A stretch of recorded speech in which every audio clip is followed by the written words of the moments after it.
Na yun, ang lawak ng sitawan.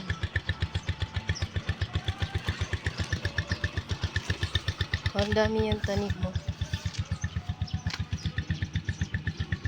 Okra. Yan. Dami yung sitaw, yung iba pagapang. Dun. Dun.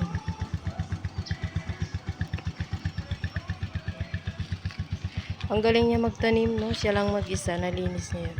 So, dyan kami umuwi. Dyan, yung bahay na yan, dyan kami nakatira. At, yan mo yun, no? Oh, may kalabasa siyang tanim. Dami yung kalabasa.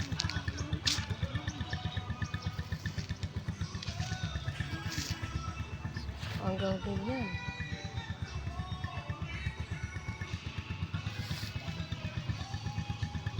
Sipag niya magtanim, no?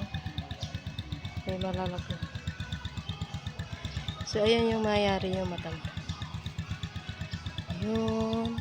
At yung dyan, siya lang nagbabantay dito. So, may sadya yung asawa ko sa kanya, kaya nandito kami. So, ang galing, no? Malalaki ng sitaw.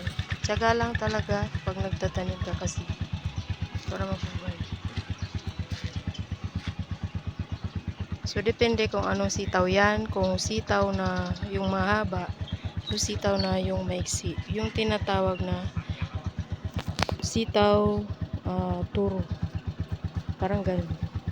Dati madamo to. Madaming kahoy. Ngayon malinis na. Nalinis niya na. So, yan lang.